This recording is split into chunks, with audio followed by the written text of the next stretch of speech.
Gildan Media, a division of Recorded Books, presents The 7 Hidden Reasons Employees Leave: How to Recognize the Subtle Signs and Act Before It's Too Late, by Leigh Branham. Narrated by Neil Hellegers. Foreword. Yes, the 7 reasons employees leave remain fundamentally the same, even after the seismic changes that have shaken the economy and the job market these past few years since the first edition of this book. There have been some noteworthy changes that I have continued to track through our online Decision to Leave Post-Exit Survey, www.keepingthepeople.com. I am pleased to be able to report what has changed and what hasn't in this revised edition. The 7 reasons, as you probably know, are hiding in plain sight, invisible only to those who continue to believe that employee turnover is mostly about pay. In chapters 2 and 3 of this new edition, you will find the results of more than 1,000 completed post-exit surveys that, when considered along with the original 19,700 Saratoga Institute surveys I analyzed in the original book, add new depth and relevance to the research.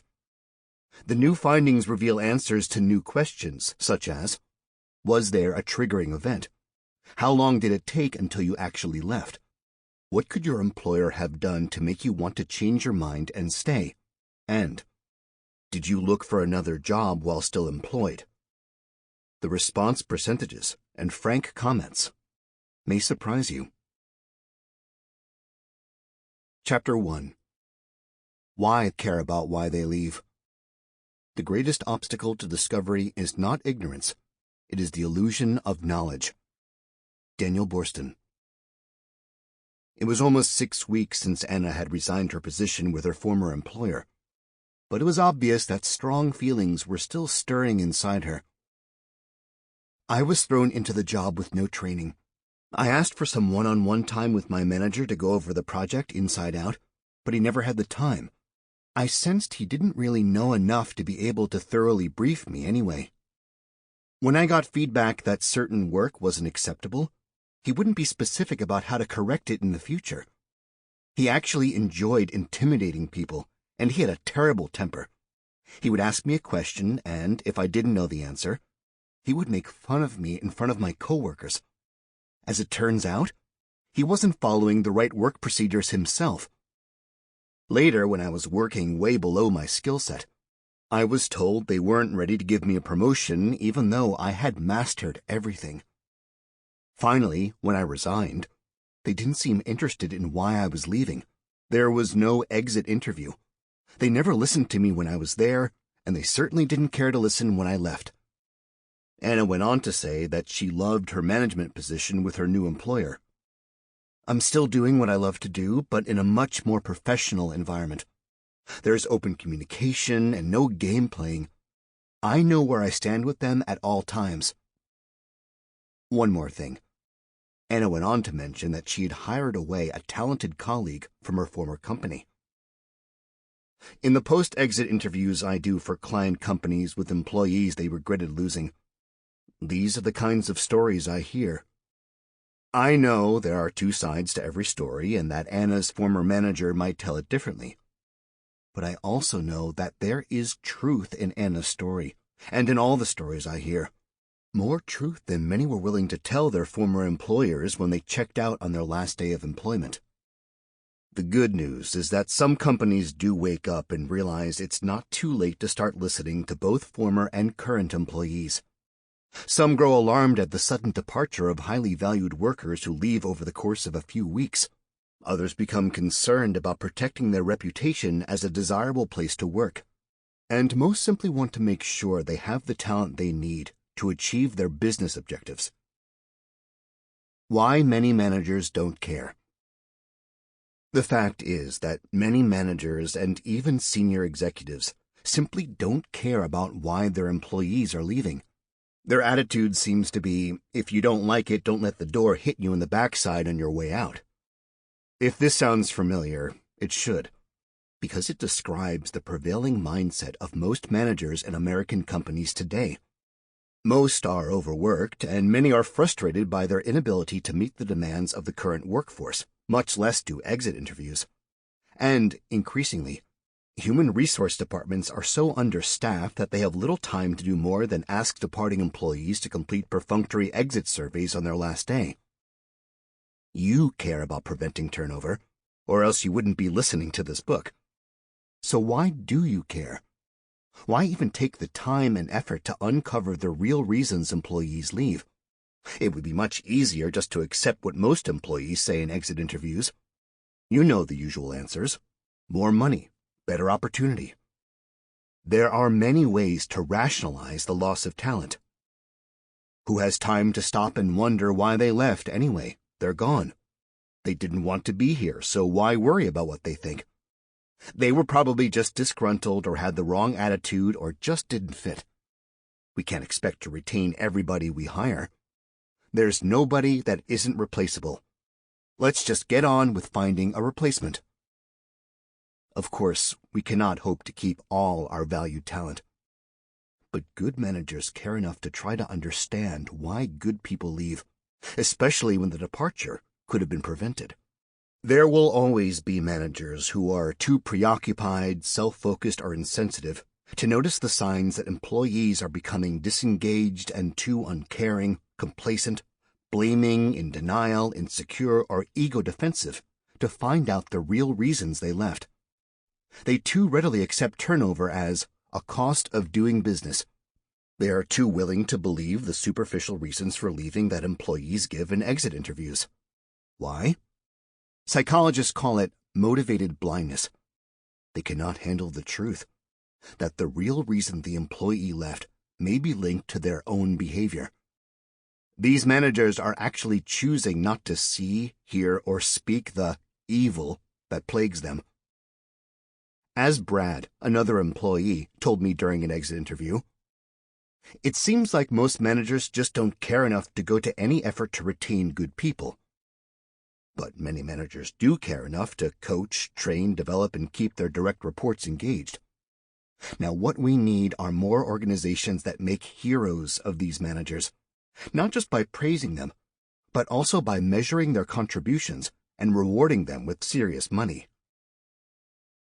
Managers cannot hear what workers will not speak. As we know, when exiting employees come to the question, "Why are you leaving?" most are not inclined to tell the whole truth, rather than risk burning a bridge with the former manager whose reference they might need. They'll just say or write better opportunity or higher pay. Why would they want to go into the unpleasant truth about how they never got any feedback or recognition from the boss or were passed over for promotion? So it is no wonder that in one survey, 89% of managers said they believe that employees leave and stay mostly for the money. Yet my own research, the Saratoga Institute surveys of almost 20,000 workers from 18 industries, and the research reported in dozens of other studies reveal that about 80 to 90% of employees leave for reasons related not to the level of pay, but to the job, the manager, the culture, or the work environment. These internal reasons, also known as push factors, as opposed to pull factors such as a better paying outside opportunity, are within the power of the organization and the manager to change and control. But you can't change what you don't know. It is a simple case of, when you don't know what's causing the problem, you can't expect to fix it. The real costs of avoidable turnover. This disconcerting disconnect between what managers believe and the reality, the true root causes of employee disengagement and turnover, is costing businesses in the billions of dollars per year. The Saratoga Institute estimated the cost of losing the average employee to be 1 times annual salary. This means that a company with 300 employees, an average employee salary of $35,000, and a voluntary turnover rate of 15% a year is losing $1,575,000 per year in turnover costs alone. If, for the sake of illustration, 70% of this company's 45 yearly voluntary turnovers, 31 employees, are avoidable, then the company, by correcting the root causes, could be saving $1,102,500 per year. This should be enough to make most CEOs raise their eyebrows and take action. Just looking at turnover cost doesn't tell the whole story, however. Long before many employees leave, they become disengaged. Disengaged employees are uncommitted, marginally productive, frequently absent, or in the case of the actively disengaged, actually working against the interests of the company. The Gallup organization reports that 70% of the American workforce is either disengaged or actively disengaged. Actively disengaged workers can be particularly destructive to morale and revenues. For these are the workers who seek to disrupt, complain, have accidents, steal from the company, and occupy the time and attention of managers that would be far better spent dealing with other workers. The cost to the U.S. economy of disengaged employees is estimated to be somewhere between $254 and $363 billion annually. The cost of absenteeism alone, a signal symptom of disengagement, is estimated to be $40 billion per year. Most of the mind-boggling costs accumulate from the loss of sales revenue caused by customers' disappointing interactions with disengaged employees, many of whom are turnovers waiting to happen.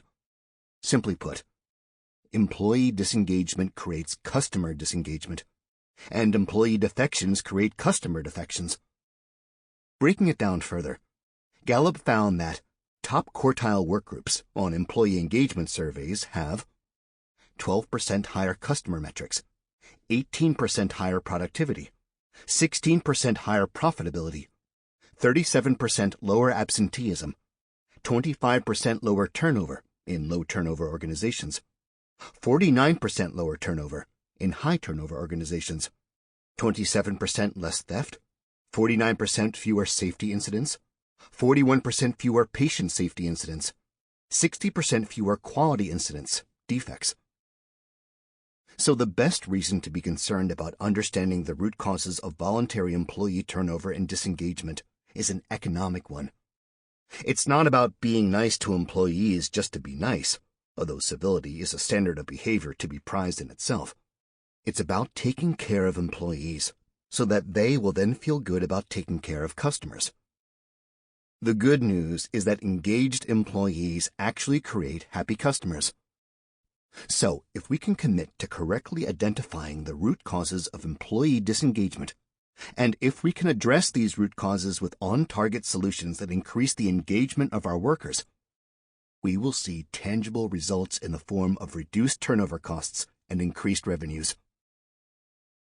Turnover, just an unavoidable cost of doing business? To review, almost 90% of managers believe that their employees are pulled out of the organization by better opportunities or more money, while an almost equal percentage of employees say the opposite, that they were pushed down the slippery slope toward leaving by non-monetary factors. Where lies the truth? As with many things in organizational life, it's all about differing perceptions. The question is, whose truth? From the viewpoint of today's managers, turnover is an acceptable cost of doing business.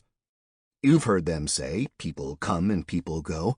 You can't expect to hold on to everyone forever. Good people get better offers and move on.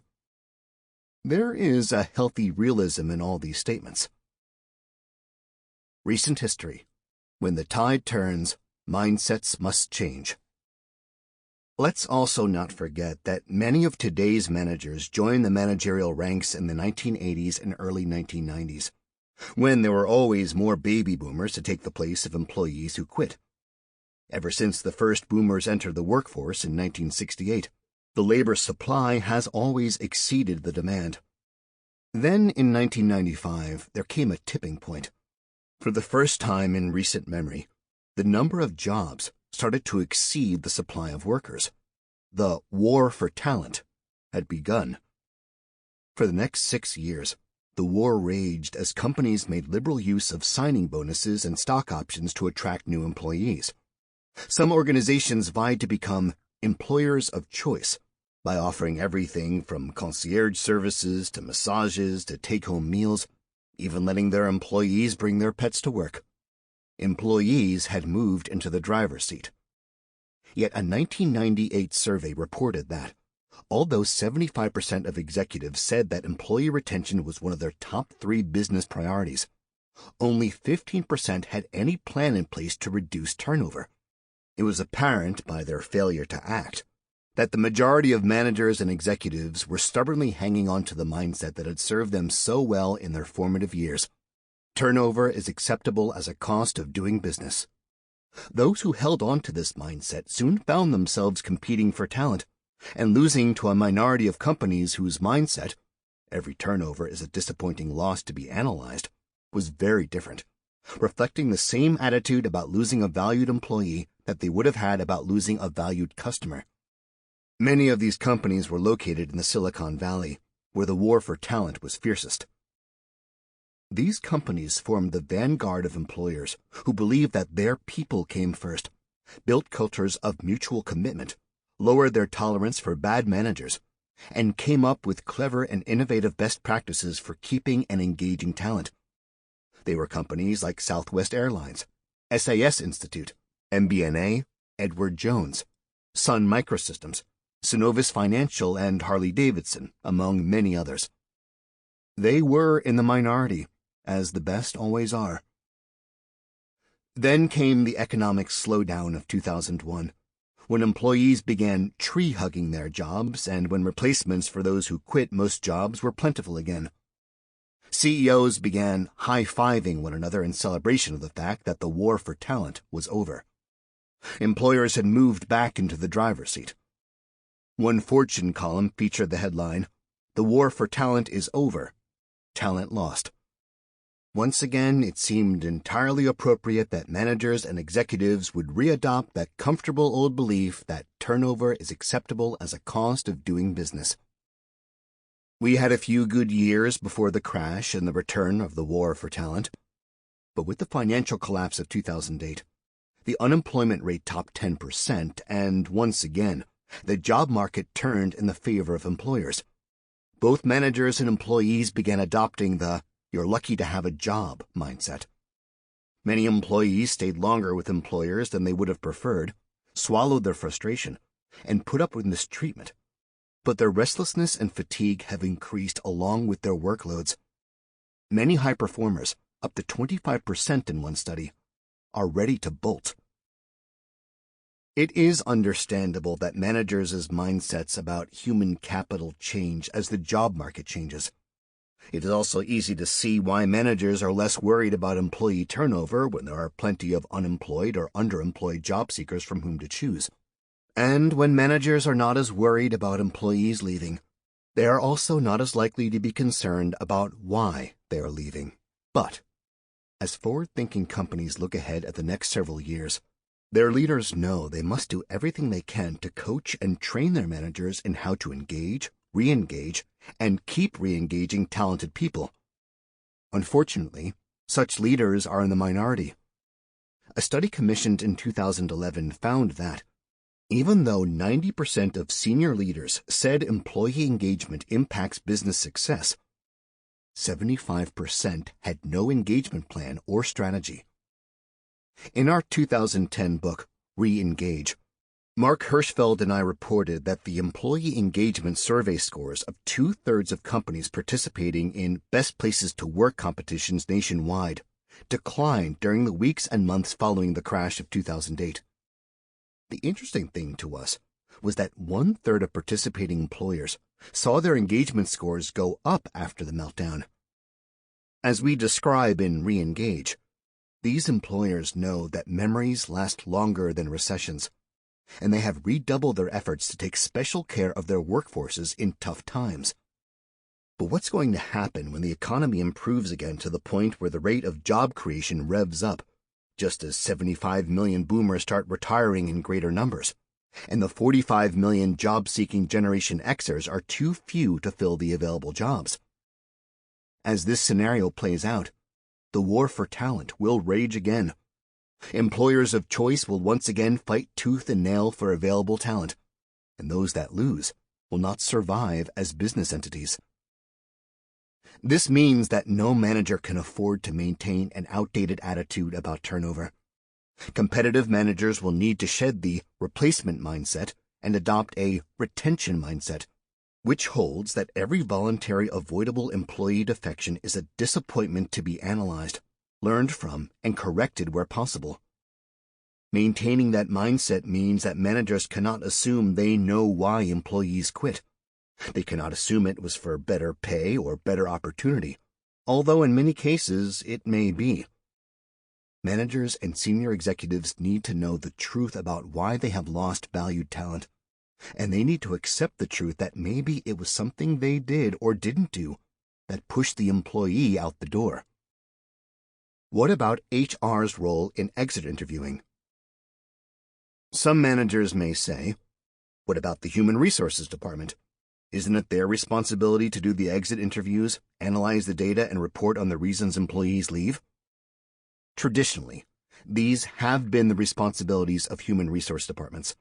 However, available evidence suggests that, in most organizations, HR departments and senior leaders are not providing the kind of meaningful data managers need about the root causes of employee turnover.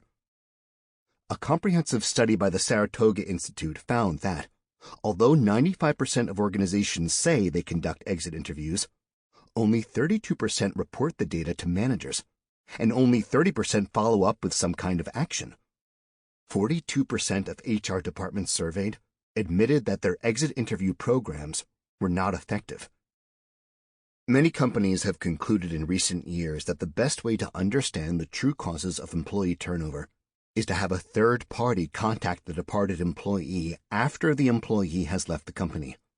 Most thoughtful HR professionals understand that even the most skilled company interviewers will not elicit the whole truth from employees who do not wish to burn bridges by speaking negatively of the company or their manager.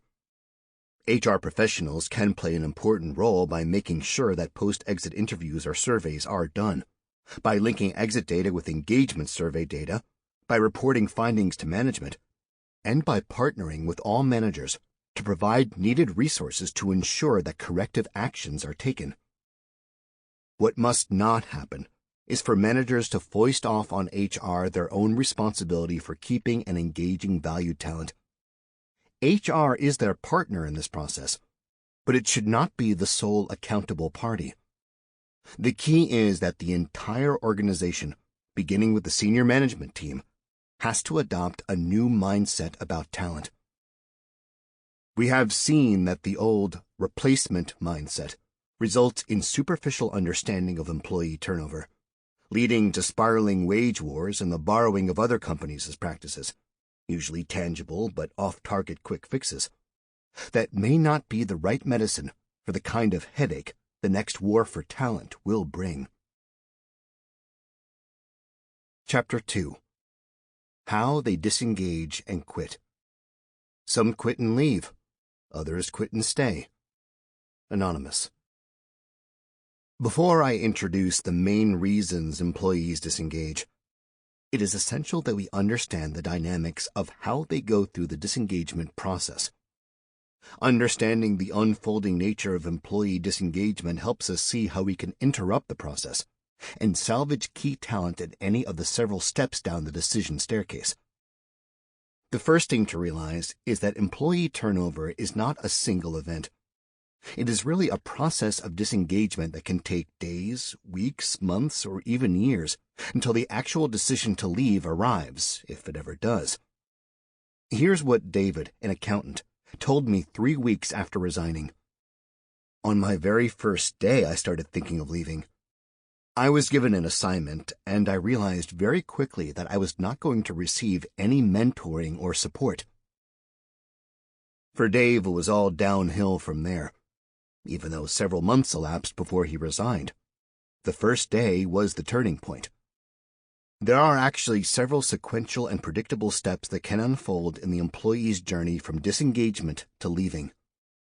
Of course, many managers are so busy or preoccupied that their employees could walk around with signs pinned to their chests saying, thinking of leaving, or staying but disengaging, or whatever step in the disengagement process they happen to be on, and their managers still wouldn't notice. Not that it's only the manager's responsibility to take the initiative in this process. Employees need to understand they have a responsibility to find ways of addressing their concerns and re-engaging themselves in the workplace. But the truth is that many managers are too slow to observe the telltale signs of employee disengagement until it's too late to do anything about it. The obvious early warning signs of disengagement are absenteeism, tardiness, and behavior that indicates withdrawal or increased negativity. It is also useful to know that these early signs of disengagement typically start showing up after a shocking or jarring event takes place that causes the employee to question his or her commitment. Events that trigger employee disengagement. Here are some stimulus events that can trigger disengagement. Being passed over for promotion, realizing that the job is not as promised, learning that one may be transferred, having the hiring boss replaced by new boss the employee doesn't like, being assigned to a new territory, being asked to do something unethical, learning that the company is doing something unethical, earning enough money to retire or pursue new life choice, for example, windfall or grub stake, being subjected to sexual harassment, being subjected to racial discrimination, learning that the company has been purchased, realizing that one is underpaid compared to others who are doing the same job, realizing that one is not in line for an expected promotion, realizing that one's own performance or behavior has become unacceptable, receiving a sudden outside job offer, being pressured to make an unreasonable family or personal sacrifice, being asked to perform a menial duty, for example, clean the bathroom,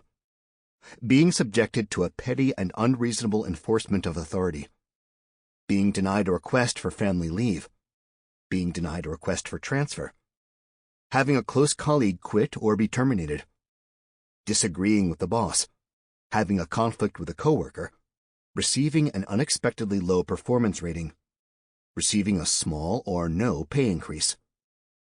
The last straw that breaks the employee-employer bond. Sometimes departed employees use the term last straw as they describe these events. As a nurse named Karen told me, "I was happy there 2 years ago, but my manager left and my new manager was not a good mentor or coach. She was just coasting to retirement, but she was moody and unprofessional. And then one day she yelled at me. I went to her manager about it, but she just excused her behavior, saying, 'That's just the way she is.' That was the last straw for me." Here are excerpts from other post-exit interviews that illustrate the turning point phenomenon. "The head of our department changed, and I felt the new one didn't seek my input or recognize my contributions. Then the work started becoming more administrative than technical. I felt like I was just shuffling papers and not designing anything. That's when I started looking elsewhere, and a coworker referred me to the company I now work for." Dan, an engineer. "My managers made it very clear they didn't want my input. They could have made such good use of my language ability, but I got the cold shoulder. They had an old boy network mindset. I went to a national company meeting because my manager couldn't attend. It was 95% male, and no one even came up and introduced themselves. That did it for me. After that, I started looking, and I had a new job in 6 weeks. Janine, business analyst. I wasn't being challenged. And then I came across payroll information while doing some project costing and discovered that I was paid 15% less than everyone else in my group.